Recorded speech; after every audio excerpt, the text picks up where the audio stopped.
बिस्मिल्लाहिर्रहमानिर्रहीम। इय्याका नअबुदु व इय्याका नस्तईन। मैं आज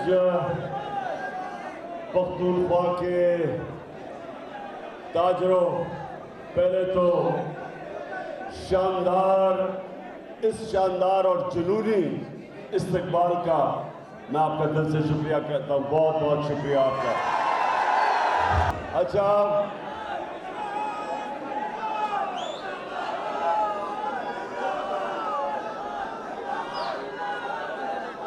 मैंने सबसे पहले तो तैमूर झगड़ा को पूरी हदायत कर दी है कि आपके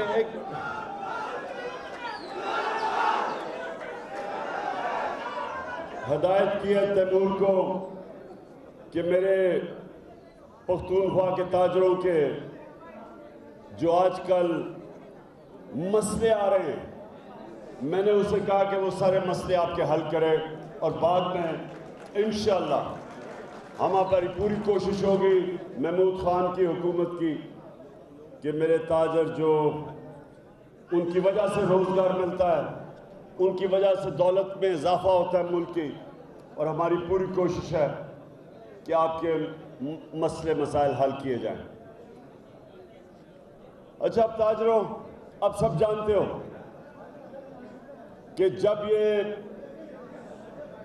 बैरूनी मुदाखलत के तहत, बैरूनी साजिश के तहत पाकिस्तान के जो बड़े बड़े नामवर डाकू थे उनको इस मुल्क के ऊपर मुसल्लत किया गया, और उसके बाद जो आपने हालात देखे और आप सबसे बेहतर जानते हैं कि वो मुल्क 17 साल के बाद जो सबसे तेजी से तरक्की कर रहा था, जिसकी इकोनॉमिक ग्रोथ, और ये जो हर साल पब्लिश होती है the economic survey of Pakistan, इसी हुकूमत ने पब्लिश की थी, जो हर साल का वो सर्वे होती है कि मुल्क के माशियत के क्या हालात हैं। तो उसके मुताबिक मैं आप सबको फख्र से बताता हूं कि 17 साल के बाद सबसे तेजी से पाकिस्तान की इकोनॉमिक ग्रोथ बढ़ रही थी, दौलत में इजाफा हो रहा था, जीडीपी बढ़ रहा था 5.6% तीसरे साल, और चौथे साल 6%। ये 17 साल के बाद पाकिस्तान की माइशत ऊपर जा रही थी।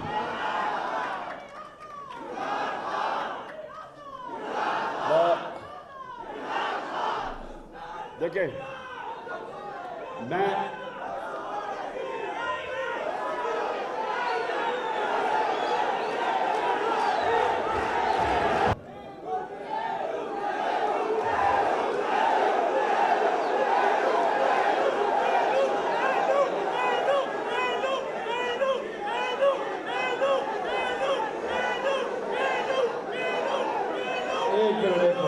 एक मिनट,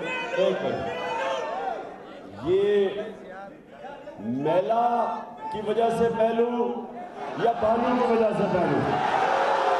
अच्छा, समझ गया। अच्छा जी, आप एक मिनट, मैं तकरीर ऐसे नहीं कर सकता। आपको थोड़ी सी देर अपने नारों को रोकना पड़ेगा ताकि मैं अपने ताजरों से बात कर सकूं। अब सुने प्लीज। देखिए, ये जो मुल्क से हुआ है, कोई दुश्मन नहीं कर सकता था जो पाकिस्तान से हुआ। इसी हुकूमत ने शाया किया हुआ इकोनॉमिक सर्वे ऑफ पाकिस्तान में कहता है कि 17 साल के बाद पाकिस्तान की मैशत की सबसे तेजी से तरक्की की रफ्तार थी। इसी सर्वे के मुताबिक पाकिस्तान की जो एक्सपोर्ट्स थी, असल में मुल्क अमीर तब होता है जब उसकी एक्सपोर्ट्स ऊपर जाती है। चाइना आज दुनिया की इकोनॉमिक सुपर पावर बन चुका है, क्योंकि उनके पिछले 30 साल से उनकी एक्सपोर्ट्स बड़ी तेजी से ऊपर गई है। गवर्नमेंट ने तवज्जो दी एक्सपोर्ट्स पे। ईस्ट एशियन टाइगर्स, जिसमें मलेशिया और इंडोनेशिया था, 90 की दिहाई में वो सब पाकिस्तान से आगे निकल गए, क्योंकि उन्होंने एक्सपोर्ट्स की। हिंदुस्तान 90 की दिहाई से पहले हर तरह पाकिस्तान से पीछे था। बांग्लादेश हर तरह पाकिस्तान से पीछे था 90 की दिहाई से पहले। जब से ये दो माफिया खानदान आए हैं, बांग्लादेश भी आगे निकल गया, हिंदुस्तान भी आगे निकल गया। जो मुल्क एक वक्त ऐसा था कि पाकिस्तान की तरफ देखते थे कि मॉडल था तरक्की का, 60 की दहाई में पाकिस्तान, दुनिया, जो गरीब मुल्क थे पाकिस्तान आके देखते थे कि पाकिस्तान का मॉडल क्या है, वो सब आगे निकल गए। जब से ये दो खानदान आए, ये अमीर होते गए, मुल्क मकरूज होता गया, क्योंकि हम कभी भी कोई प्लान ही नहीं बना कि कैसे हम अपनी एक्सपोर्ट्स यानी दौलत में इजाफा कैसे करेंगे। इंडस्ट्री जो 60 की दहाई में तेजी से आगे बढ़ रही थी, पहली दफा हमारे होते हुए, हमारे 3.5 साल में पहली दफा हमने इंडस्ट्री को उठाया। 11% पे बढ़ रही थी। लार्ज स्केल मैन्युफैक्चरिंग जो इंडस्ट्री होती है, इसी इकोनॉमिक सर्वे में 11% उसमें इजाफा हो रहा था, जिसकी वजह से वर्ल्ड बैंक कहता है कि सारे बर्रे सगीर में जिस मुल्क में सबसे ज्यादा रोजगार मिल रहा था वो पाकिस्तान था। तो वो मुल्क जिसकी एक्सपोर्ट्स भी बढ़ रही थी, बैरून मुल्क जो रेमिटेंसेस थी, जो हमें बाहर से पैसा भेजते थे, हमारे बैरूनी मुल्क पाकिस्तानी, रिकॉर्ड पे वो थी 31 अरब डॉलर पे। जब नून लीग छोड़ के गई थी तो वो 19 अरब डॉलर पे थे। हमने उनको पूरी मदद की कि किसी तरह बैंकों के जरिए हमारे पैसा भेजें, 31 अरब डॉलर पे चला गया। एक्सपोर्ट्स 32 अरब डॉलर पे, रिकॉर्ड। सबसे बड़ी बात कि हमने इस्लाहत की एफबीआर के अंदर और करते जा रहे थे। 6100 अरब पे हमारी टैक्स कलेक्शन हुई, जो पाकिस्तान की तारीख में रिकॉर्ड थी। और हमने अपने किसानों की मदद की। 4 जो बड़ी बड़ी फसलें थी, पिछले 2 साल रिकॉर्ड पैदावार हुई फसलों में। तो वो मुल्क जो आगे बढ़ रहा था, उधर एक बैरूनी साजिश के तहत इन चोरों को हमारे ऊपर मुसल्लत किया गया। और आज आप मेरे से बेहतर जानते हैं, क्योंकि आप तो मार्केट में बैठे हुए हैं, आप ताजर हैं। आज 50 साल के बाद सबसे ज्यादा पाकिस्तान में महंगाई हुई है। आज सारे महंगाई के रिकॉर्ड टूट गए हैं। क्या वजह है? ये कहते जी हम IMF की वजह से महंगाई हुई है। IMF तो इनके साथ सिर्फ 5 महीने में है, हम तो 2.5 साल हम IMF के साथ थे। इन्होंने कहा जी आलमी मंडी में चीजें महंगी हुई हैं। आलमी मंडी में पिछले साल से चीजें महंगी थी। मैं जब कहता था कि महंगाई इंपोर्टेड है, आलमी मंडी से है, और सबसे बड़ी वजह तेल है। ये याद रखें कि तेल सबसे ज्यादा हमारा डॉलर खर्च होता है तेल इंपोर्ट करने में, पेट्रोलियम प्रोडक्ट्स के ऊपर। तकरीबन 37% जो हमारा पैसा डॉलर मुल्क से बाहर जाता है वो पेट्रोलियम प्रोडक्ट्स पे था। तो ये सुन ले ताजरों, जब हम थे $103 से $115 पे तेल की कीमत गई। आज $90 है तेल की कीमत। आज तकरीबन $13 कम है आलमी मंडी में तेल की कीमत। हम डीजल और पेट्रोल 150 रुपए लीटर पे दे रहे थे, 150 रुपए लीटर पे दे रहे थे। आज 250 रुपए पे डीजल है, जबकि आलमी मंडी में नीचे गिर चुका है तेल, और 236 रुपए पे पेट्रोल है, और अभी और बढ़ेगा। हम जब थे बिजली 16 रुपए यूनिट पे थी, आज 45 रुपए तक पहुंच गई और टैक्स लगा के उससे ऊपर चली गई बिजली। आज लोग बिजली की कीमत नहीं दे सकते, घर बिजली के बिल नहीं दे सकते। आम घर, तनख्वाहदार तबका पिस गया। सारा जो तबका तनख्वाहदार था उसके लिए तो अब क़यामत आ चुकी है। तो मेरा सवाल है कि कौन सी मुल्क में क़यामत आई थी कि सारी चीजें 50 साल में सबसे महंगी? क्योंकि अगर तेल वजह है तो तेल तो अब सस्ता है, हमारे दौर में ज्यादा महंगा था। आज आलमी मंडी में जो घी है, पाम ऑयल है, घी जिसे बनता है पाम ऑयल, हमारी बारी में $1700 का था, आज $1000 पे आ चुका है। लेकिन घी आज महंगा है। आज सबसे ज्यादा जो मसला आने वाला है वो है आटे का। 55 रुपए किलो आटा हमारे दौर पे था, आज 100 रुपए से कहीं ऊपर चला गया। कराची में 120 पे चला गया।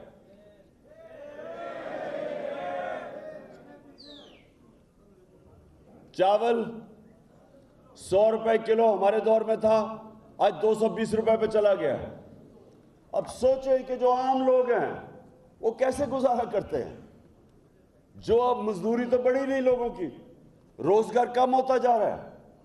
फैसलाबाद में 20% टेक्सटाइल इंडस्ट्री बंद हो चुकी है। हमारे दौर में अभी 6 महीने पहले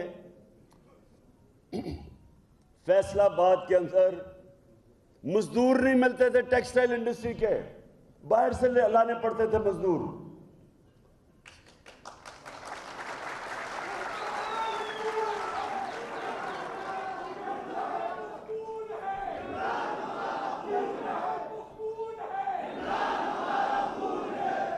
जी एक मिनट, बस मोबाइल फोन की 50% फैक्ट्रियां बंद हो गई हैं। गाड़ियों की फैक्ट्रियां 50% कम हो गई हैं।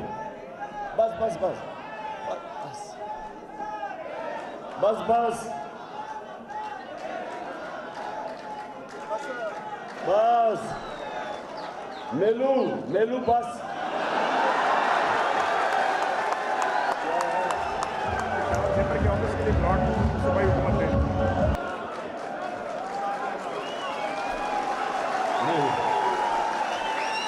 मुझे माजरत करनी पड़ेगी क्योंकि वो मेरा नौजवान मेलू से बहुत ज्यादा खूबसूरत है। अच्छा, मैं साहब पख्तूनख्वा के ताजरों, आज आपके पास इसलिए आया हूं, आप सबको अपनी हकीकी आजादी की तहरीक में शामिल करने आया हूं।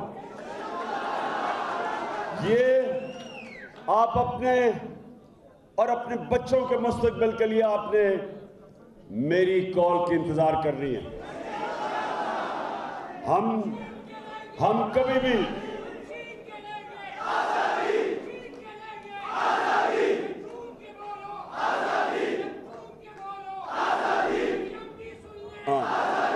एक मिनट और मैं आपको बता लूं, और हम सुन लो, हम कभी ये जो मुल्क से जो भगौड़े हैं, आप पता है ना भगौड़ा क्या होता है,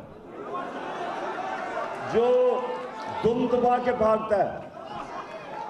ये जो पहले नंबर 1 भगौड़ा नवाज शरीफ झूठ बोल के गया कि मैं बीमार हूं, गलत रिपोर्ट्स, अच्छा हर चीज में ये फ्रॉड करते हैं।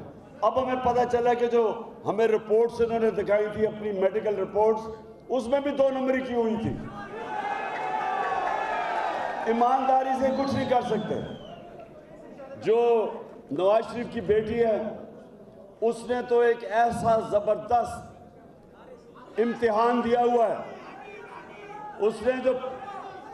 उसने जो झूठ बोलने की पीएचडी की हुई है, इतने सीधे मुंह से झूठ बोलती है।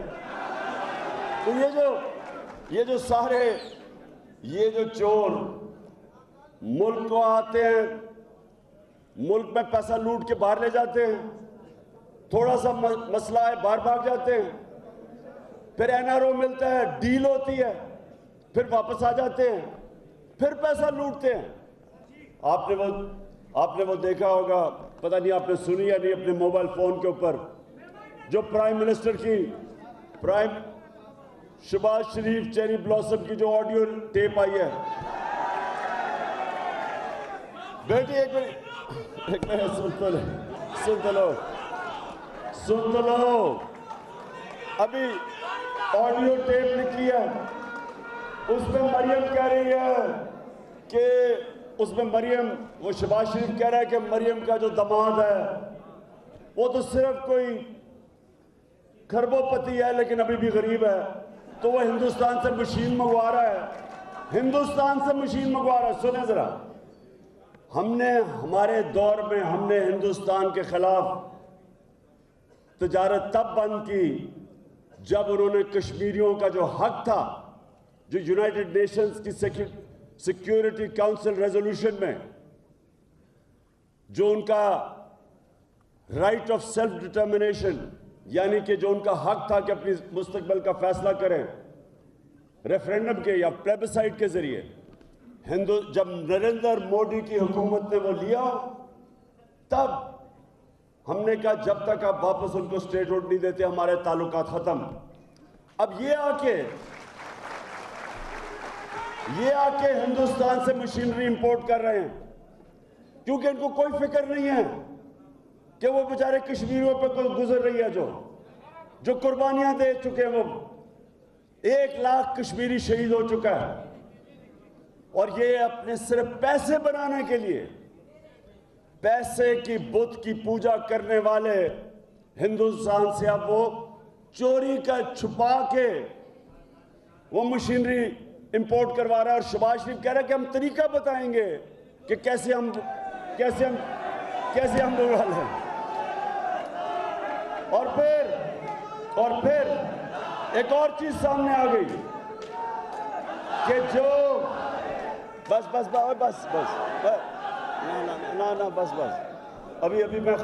अभी मैं नारे मंगवाऊंगा, आप सबसे बुलवाऊंगा, अभी नहीं। अब एक और शख्स सामने आ गया, बहुत ही बदनीयत, डिसऑनेस्ट बदनीयत, इनके शरीफ खानदान के घर का नौकर, चीफ इलेक्शन कमीशन सामने आ गया। वो इससे नवाज शरीफ से हुक्म लेता है कि जनाब कितने तहरीक इंसाफ के लोगों को डिस्क्वालीफाई कर रहे हैं। और अभी एक और चीज आने वाली है, बेटी बाप को बता रही है नवाज शरीफ को कि जनाब वो चीफ इलेक्शन कमीशन ने कहा मैंने तो इमरान खान को डिस्क्वालीफाई करने का फैसला कर दिया तोशाखाना केस पे, कहता है लेकिन अभी ग्रीन सिग्नल नहीं आ रहा। ये चीजें निकली हैं। अल हक का सबसे बड़ा उसका वादा है कि सच सामने आएगा। तो वो अभी ऑडियो लीक्स भी और चीजें सामने आएंगी और सारी कौम के सामने ये वो लोग बेनकाब होंगे कि ये मुल्क में अवाम की खिदमत करने नहीं आए, ये अपनी चोरी, अपनी करप्शन खत्म करने आए हैं और पैसा बनाने आए हैं। और इनके रास्ते में इंशाअल्लाह ताजरों, आपने मेरे साथ तो होना है, पाकिस्तानी कौम ने मेरे साथ होना है। और मैंने ये फैसला किया हुआ कि इस मुल्क की हकीकी आज़ादी की जहाद मैं लड़ूंगा। जब तक मैं जिंदा हूं मैं इनका मुकाबला करूंगा इंशाअल्लाह। बहुत शुक्रिया।